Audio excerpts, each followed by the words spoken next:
A diferença da aposentadoria do professor para a trabalhadora ou trabalhador comum é com relação ao tempo. A professora que leciona para o ensino infantil, fundamental e médio aposenta-se aos 25 anos de atividade e o professor, nesses mesmos 3 níveis de ensino, ele aposenta-se com 30 anos de atividade. Então, ele aposenta 5 anos mais cedo do que qualquer trabalhador.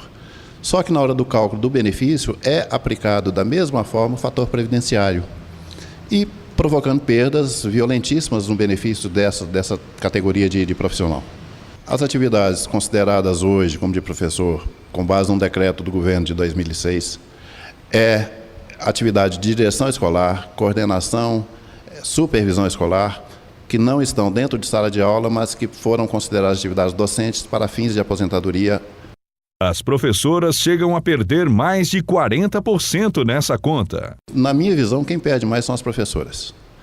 A professora que normalmente começa a lecionar por volta dos 20 anos de idade, quando termina o curso normal, curso de magistério, ela com 45 anos de idade já está em condição de aposentar porque cumpriu 25 anos de atividade. Com 45 anos hoje, dentro do fator previdenciário, a perda está girando em torno de 40% daí para cima. Mas o que representam estas perdas para quem depende da aposentadoria para sobreviver? O professor, principalmente, que passa uma vida com um salário razoável, pelo menos aí que dá para manter a família, de repente ele se vê com um salário muito minguado e sem condição de sobrevivência.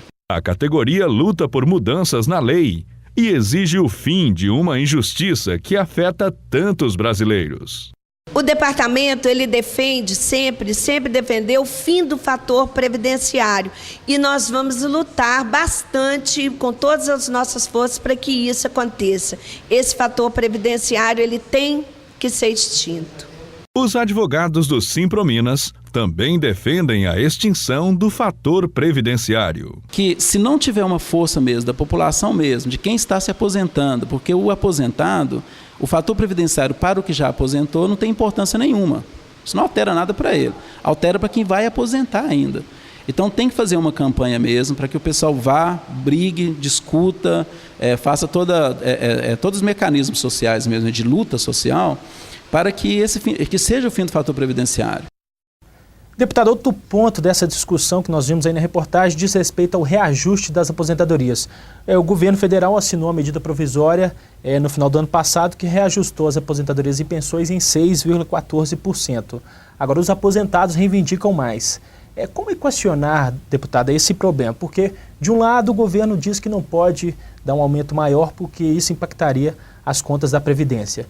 De outros especialistas, inclusive o próprio presidente já disse isso numa entrevista numa rádio no Rio de Janeiro, dizendo que as contas da Previdência não são deficitárias. Como equacionar esse problema, deputada? Em primeiro lugar, esta é uma medida provisória positiva. Nós estamos iniciando com esta medida provisória uma política de valorização do salário dos aposentados, como nós fizemos com o salário mínimo, que saiu de $78 para $215 no governo do presidente Lula. Em segundo lugar, nós consideramos que tem que dar um cálculo semelhante ao cálculo do salário mínimo, que significa o valor da inflação mais o crescimento econômico. Por quê? Nós não fizemos um aporte de 30 bilhões para os empresários de vários setores por conta da crise, o governo abrindo mão dos seus impostos para ter uma atitude anticíclica, para que a crise não se ampliasse, nós teríamos um aporte de apenas 6 bilhões para as aposentadorias e pensões do ano de 2010 e de 2011. É plenamente possível dentro da lógica da gente combater a crise com políticas anticíclicas. Estas políticas seriam o aumento real mais o PIB cheio das aposentadorias e pensões. Então, deputada, a senhora defende então que seja um reajuste da inflação mais um valor aproximado ao crescimento do PIB, é isso? O valor total do crescimento do PIB para estes 2 anos. Depois nós vamos, na luta, conseguindo mais. E, deputada, quais são as reais chances desses pontos, que é a questão do fator 95, 85, ou então outro que substitui o fator previdenciário, e o reajuste das aposentadorias avançarem neste ano eleitoral, já que se trata de temas tão polêmicos, que envolvem custos?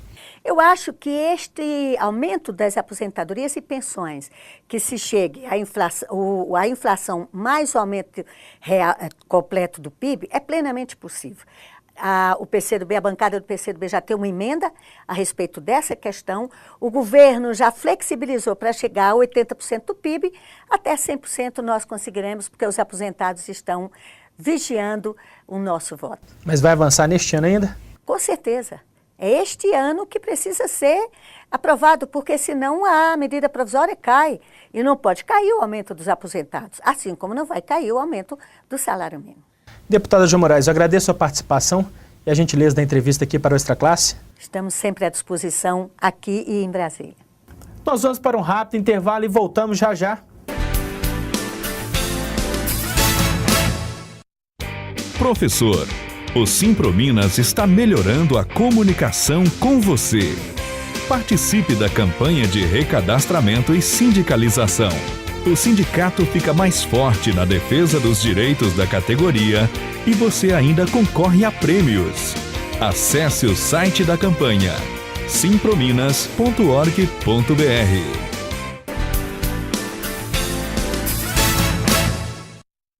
Você confere agora os principais acontecimentos da semana no Simpro em Movimento.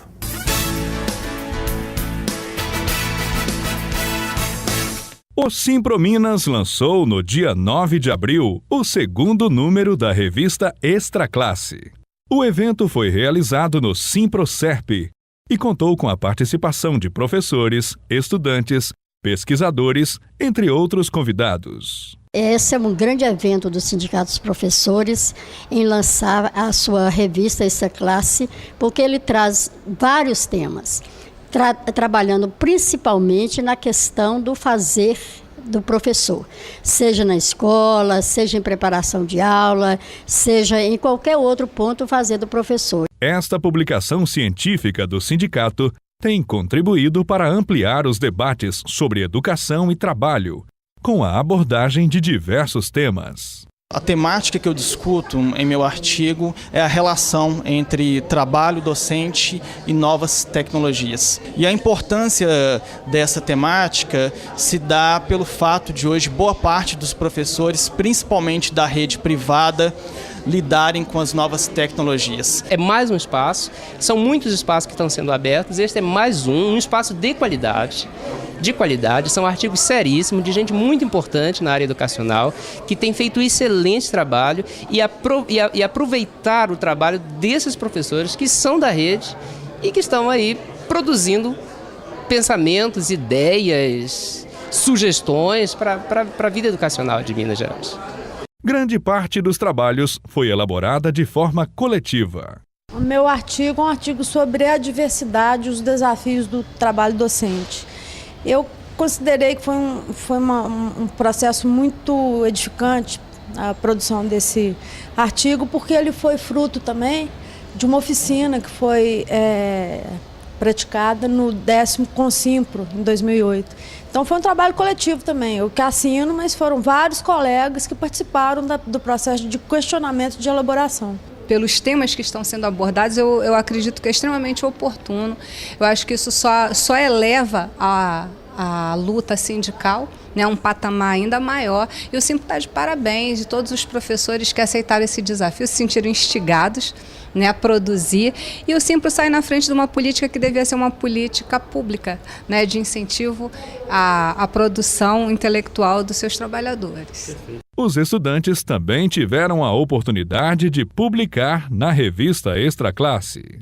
Foi muito importante, né? A revista Extra Classe foi a minha primeira oportunidade e eu acredito que ela em Minas e assim, em Brasil deve ser mais divulgada, né?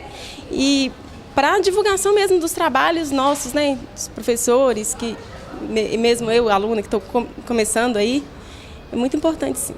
Em breve, a revista estará disponível na página de internet do Simpro, no endereço www.simprominas.org.br.